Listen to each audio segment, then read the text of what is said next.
Strong winds, magic mist. Manowar, hail to England. 1984. Onko tässä se yhtyeen kovin levy? Ainakin meikäläinen, kun kuuntelee yhtyettä Manowar, niin se on tämä levy yleensä, joka lähtee hyllystä soimaan. Kokoonpano. Klassinen kokoonpano. Minun mielestä paras kokoonpano. Ross the Boss. Kitarassa. Laulu Eric Adams. Bass Joey DeMaio. Rummut Scott Columbus. On tämä hyvä levy. Tässä on tiukkaa kamaa.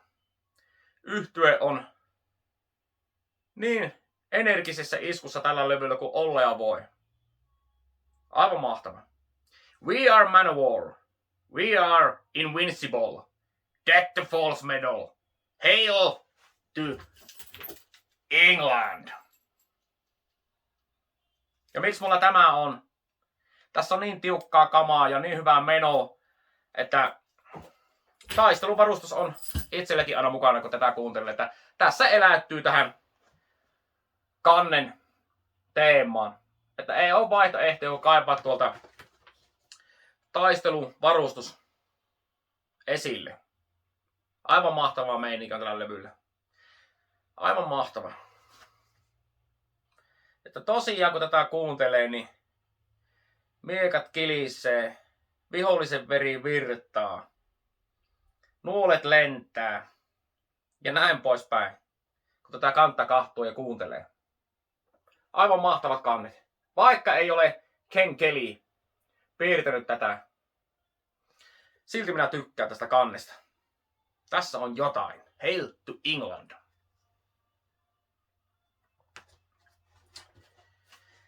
Ja kappaleet on täyttä rauttaa. Avauskappale. Blood of my enemies. Voiko parempaa kappaletta olla enää yhtyeellä? Voi. Mutta tässä on ehkä yhtyeen paras kappale, jos minulta kysytään. Jos pitäisi väkisin se paras sieltä valita. Että yhtyeellä on tietenkin aivan mielettömästi hyviä kappaleita.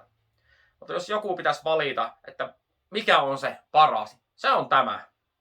Tämä kappale kun lähtee liikenteeseen. Eka siinä ping, ding, sitten kun lähtee bassot, kitara ja Eric Adams lähtee laulamaan Three sons have I, and they right by my side. Niin silloin tämä lähtee ja kertosäkeen aika kun tulee, niin miekka kohoaa ilmaan. Strong winds, magic mist, to Asgard, to Valkyries fly. Todella hieno heavy kappale. Mahtava kertosäe. Ja tässä Eric Adams laulaa aivan mahtavasti. Aivan mahtavasti. Each dawn I die. Tässä on kans kova kappale. Bassot huuttaa todella hyvin, kitara. Semmoinen raskas, menevä kappale. Kill with power. Huippukappale. Todella menevä kappale. Ja tässä todellakin, kun kuuntelee niin, ja kantta kahtoo, niin vihollinen kaatuu. Kill with power. Aivan mahtava kappale. Hail to England. Huippukappale. Hail, hail to England. Army of the Immortals. Black Arrows. Bridge of Death. Ja jos haluaa kuunnella oikeeta heavy metallia, niin ota tästä kuuntelu. Manowar, Hail to England. Ei muuta. Palaillaan. Jatketaan taistelua täällä. Ja kuuntelua. Moro!